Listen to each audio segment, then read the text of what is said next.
चलिए सीधे आज के इस विश्लेषण में उतरते हैं। आज हम एक ऐसे विषय पर बात कर रहे हैं जो सच कहूं तो हमारी मानसिक शांति के लिए बिल्कुल संजीवनी की तरह है। देखिए, हम एक ऐसे समाज में रहते हैं जहां अक्सर पारिवारिक प्यार, अपनापन और हम तो तुम्हारे अपने हैं के नाम पर हमारी निजी जगह को बहुत आसानी से कुचल दिया जाता है। आज हम बात करेंगे लक्ष्मण रेखा की, अपनी व्यक्तिगत सीमाएं तय करने की।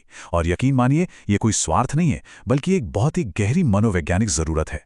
चलिए समझते हैं कि कैसे ये अदृश्य रेखा हमें अंदर से टूटने से बचाती है। अब इस लक्ष्मण रेखा को सिर्फ एक पुरानी पौराणिक कथा तक सीमित मत रखिए। इसे एक अदृश्य, चमकते हुए कवच की तरह देखें, जो हर जीवित इंसान के चारों ओर मौजूद होता है। चाहे वो घर का कोई बच्चा हो, कोई बुजुर्ग हो या आपका कोई सहकर्मी, हर इंसान की एक पर्सनल स्पेस होती है। ये अदृश्य रेखा उनकी निजता, उनकी भावनात्मक सुरक्षा और सबसे बढ़कर उनके आत्मसम्मान को बचाए रखती है। जब तक ये कवच सुरक्षित है ना, इंसान अंदर से शांत और महफूज महसूस करता है। हमारे मानसिक अस्तित्व के लिए ये लिटरली एक लाइफ जैकेट की तरह है। तो आइए आगे बढ़ते हैं हमारे पहले हिस्से की तरफ, the culture of boundary violations, यानी हमारी संस्कृति में सीमाओं का उल्लंघन आखिर होता कैसे है। अगर हम थोड़ा ध्यान से अपने आसपास देखें तो असलियत कुछ और ही नजर आती है। अक्सर लोग दूसरों की सीमाओं को लांघने को ही करीबी मान लेते हैं। किसी को जज करने को या ताने मारने को बड़े आराम से अरे हम तो बहुत करीब हैं, इसलिए कह दिया का नाम दे दिया जाता है। दूसरों की जिंदगी की गॉसिप करना, उनकी बातें करना, ये तो जैसे एक तरह का नेशनल टाइम पास बन गया है। निजता या प्राइवेसी की जरूरत को तो पूरी तरह से नकार ही दिया जाता है। जरा सोचिए, जब हमारे सबसे करीबी रिश्तों में ही हमारी भावनात्मक सुरक्षा को महज मजे और हंसी मजाक के लिए तोड़ा जाने लगे, तो मन पर कितना गहरा और विनाशकारी असर होता है। यह सच में एक बहुत ही घुटन भरी स्थिति बन जाती है। एक सवाल पूछता हूं, दोस्तों के बीच एक स्वस्थ हंसी मजाक और किसी को नीचा दिखाने में आखिर क्या फर्क है? बहुत बड़ा फर्क है। असली मजाक वो है जहां सब हंस रहे हों और किसी के दिल को ठेस ना पहुंचे। लेकिन जब शब्द भारी तलवार की तरह इस्तेमाल होने लगे और बाहर से हंसता हुआ इंसान अंदर से कट रहा हो, तो वो मजाक नहीं है, वो बुली करना है। ये वो अदृश्य घाव हैं जो बाहर से दिखाई तो नहीं देते, लेकिन इंसान को अंदर ही अंदर पूरी तरह से खोखला कर देते हैं। इस अमूर्त से विचार को थोड़ा और स्पष्ट करते हैं।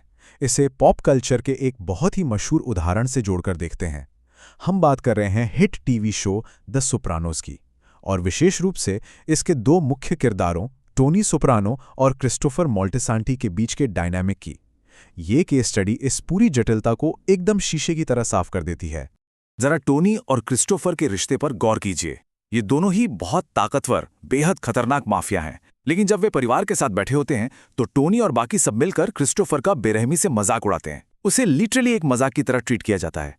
क्रिस्टोफर बाहर से तो हंसता है, लेकिन अंदर से वो बुरी तरह छटपटा रहा होता है। और सबसे अजीब बात क्या है, जब टोनी और क्रिस्टोफर बिल्कुल अकेले होते हैं तब टोनी उसे पूरा सम्मान देता है। ये साफ दिखाता है कि कैसे सबसे ताकतवर इंसान भी चुपचाप सहने को मजबूर हो जाता है जब उसके अपने ही लोग अरे हम तो सिर्फ मजाक कर रहे हैं का मुखौटा पहनकर उसकी लक्ष्मण रेखा को बार बार पार करते हैं। चलिए अब आते हैं दूसरे हिस्से पर। पहला नियम, सम्मान, दूसरों की सीमाएं ना लांघें।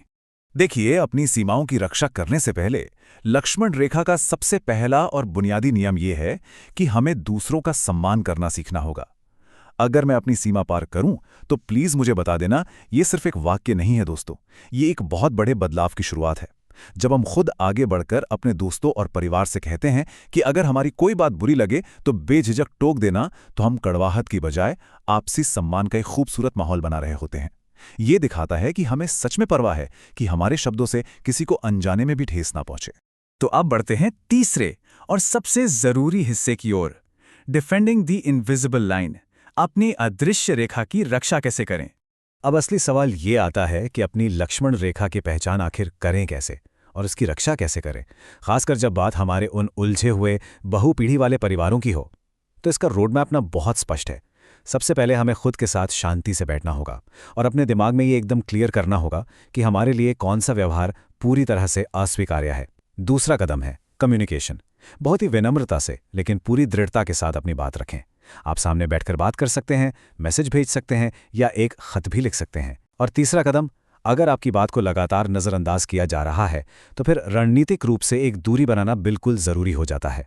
अक्सर जब हम अपनी सीमाएं तय करना शुरू करते हैं ना, तो सामने वाला एकदम से बहुत ज्यादा डिफेंसिव हो जाता है, आक्रामक हो जाता है। क्यों? क्योंकि जब आप किसी ऐसे व्यक्ति को रोकते हैं जो हमेशा से दूसरों की सीमाएं लांघने का आदी रहा है, तो उन्हें लगता है कि उन पर हमला हो रहा है। ऐसा इसलिए होता है क्योंकि शायद उनके पूरे जीवन में पिछले 40 सालों में किसी ने उन्हें विनम्रता से नहीं बोला ही नहीं होता। उन्हें अचानक अजीब लगता है, जबकि हम तो सिर्फ अपनी मानसिक शांति की रक्षा कर रहे होते हैं। और यहीं पर भगवद गीता से प्रेरित एक बहुत ही गहरा विचार सामने आता है। अपनी सीमाओं को स्थापित करना और अपनी रक्षा करना कोई ईगो की लड़ाई नहीं है, ये आपका अपना धर्म युद्ध है। हमें अपनी वास्तविकता, अपनी मानसिक शांति को उस गहरे अंधेरे और एंग्जाइटी से बचाने के लिए ये युद्ध लड़ना ही होगा। अगर हम बस चुपचाप सहते रहेंगे तो ये हमें मानसिक रूप से एक बहुत ही अंधकारमय जगह पर ले जाएगा। अपने खुद के वजूद की रक्षा करना ही हमारा सबसे बड़ा धर्म है। अब आते हैं हमारे चौथे और आखिरी हिस्से पर, द पावर ऑफ डिस्टेंस, दूरी की असली ताकत। जब प्यार से की गई बात का कोई असर न हो, जब लोग आपकी सीमाओं का सम्मान करने से साफ इनकार कर दें, तो अपनी रक्षा के लिए सबसे शक्तिशाली हथियार क्या है? दूरी। इसे समझने के लिए वापस चलते हैं द सोप्रानोज वाले उदाहरण पर। टोनी सोप्रानो की मां, जो खुद गहरी मनोवैज्ञानिक समस्याओं से जूझ रही हैं, उनका किस्सा बहुत सटीक है। टोनी बाहर दुनिया के लिए चाहे कितना भी बड़ा आदमी क्यों ना हो, जब वो अपनी मां के पास जाता है तो उसकी मां केवल 5 मिनट में उसके आत्मसम्मान के परखच्चे उड़ा देती हैं। उनके पास देने के लिए सिर्फ और सिर्फ नकारात्मकता है जो उसे अंदर तक काट कर रख देती है। ऐसे लोगों के आसपास रहकर कोई भी इंसान अपनी मानसिक शांति नहीं बचा सकता, कोई भी नहीं। तो क्या जब हम ऐसी विषाक्त गतिशीलता या टॉक्सिक रिश्तों से दूरी बनाते हैं तो सारा दर्द जादू की तरह खत्म हो जाता है? बिल्कुल नहीं। हो सकता है कि 20% नुकसान या तकलीफ आपको अभी भी महसूस हो, लेकिन जरा सोचिए, आप अपनी 80% मानसिक शांति वापस पा लेते हैं। आप उस विनाशकारी नुकसान को बहुत हद तक कम कर देते हैं। थोड़ी सी दूरी बनाने से हम पूरी तरह से टूटने से बच जाते हैं और अपनी जिंदगी को कहीं बेहतर तरीके से जी पाते हैं। यहां ये जो नंबर 100 है, इसका एक बहुत गहरा अर्थ है। जब दो लोग ऐसे रिश्ते में होते हैं जहां लगातार एक दूसरे को मानसिक रूप से नुकसान पहुंच रहा हो और वो फिर भी लगातार जुड़े रहें, तो वो स्थिति 100% विनाशकारी हो जाती है। दोनों ही उस कीचड़ में डूब जाते हैं। लेकिन अगर एक व्यक्ति समझदारी दिखाकर थोड़ी दूरी बना लेता है, तो कम से कम एक इंसान तो उस दलदल से बाहर निकलकर किसी और के लिए सकारात्मकता का स्रोत बन सकता है ना? एक का बाहर निकलना भी उस पूरी स्थिति को 100% बर्बाद होने से बचा लेता है। तो इस पूरे विश्लेषण को समेटते हुए मैं आपको एक गहरे विचार के साथ छोड़कर जाना चाहता हूं। यदि सही दूरी बनाने से जीवन में शांति आ सकती है, तो जरा सोचिए, वर्तमान में आपने अपनी उस पवित्र लक्ष्मण रेखा के अंदर किसे खड़ा कर रखा है? कौन है जो बार बार आपकी शांति को भंग कर रहा है? और क्या अब वो समय आ गया है कि हम अपनी उस रेखा को फिर से और पूरी मजबूती से खींचें? इस पर गहराई से सोचिएगा जरूर। आज के इस विश्लेषण में बस इतना ही।